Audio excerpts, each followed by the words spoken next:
بسم اللہ الرحمن الرحیم۔ زنا کے حوالے سے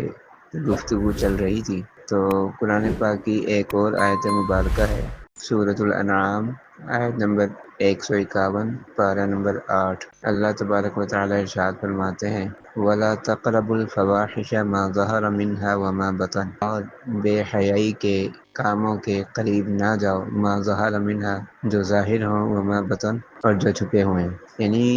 بے حیائی کے جو کام ہیں یا جن کاموں میں بے حیائیاں پائی جاتی ہیں وہ ظاہری طور پہ بھی موجود ہوتے ہیں، بے حیائی کے کام، اور چھپ چھپا کر بھی کیے جا رہے ہوتے ہیں۔ تو جو بے حیائی کے چھپے ہوئے کام ہیں ان سے بھی بچو، اور جو بے حیائی کے کھلے اور ظاہری طور پر گناہوں کے کام ہیں، بے حیائی کے کام ہیں، ان سے بھی اللہ تعالیٰ نے بچنے کا حکم دیا ہے، یعنی ان کے قریب مت جاؤ۔ ایک بات جو بہت ہی اہم ہے وہ یہ کہ غیر محرم کی طرف دیکھنا اور غیر محرم سے بلا ضرورت بات کرنا کبیرہ گناہ ہے اور جائز نہیں ہے، کیونکہ یہ دونوں وہ چیزیں ہیں کہ جب انسان غیر محرم کی طرف دیکھتا ہے یا غیر محرم سے بات کرتا ہے بلا ضرورت، صرف تعلقات کو آگے بڑھانے کے لیے، ہنسی مذاق کرنے کے لیے، کسی بھی مقصد سے، اس کے نتائج آگے چل کر خطرناک صورت اختیار کر لیتے ہیں، اور بالآخر اگر انسان اپنی نفس کی خواہشات پر چلے اور شیطان کے بہکاوے میں آ جائے تو اس کا انجام کار آخر زنا پر ختم ہوتا ہے۔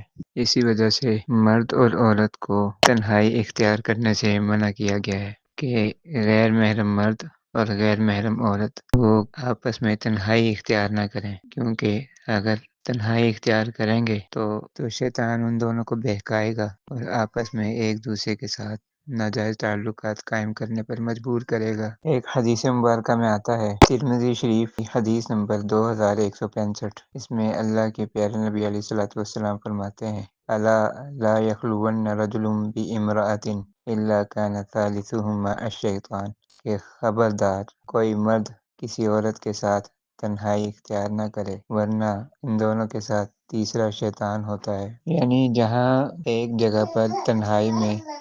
مرد اور عورت اکیلے ہوں گے، غیر محرم مرد اور غیر محرم عورت آپس میں اکیلے ہوں گے، تو وہاں تیسرا ان کے ساتھ شیطان ہوگا۔ جب ان کے ساتھ شیطان ہوگا تو پھر ایک اور جگہ پہ حدیث مبارکہ میں آتا ہے العاقل تکفیہ الاشارہ، کہ عقل مند کے لیے اشارہ کافی ہوتا ہے۔ تو اس لیے حدیث مبارکہ میں منع کیا گیا ہے کہ مرد اور عورت آپس میں تنہائی میں نہ بیٹھیں، ورنہ تیسرا ان کے ساتھ شیطان ہوگا، اور شیطان پھر اپنا جو ہے وہ اثر رسوخ دکھائے گا، نہ آپ ظاہر کرے گا۔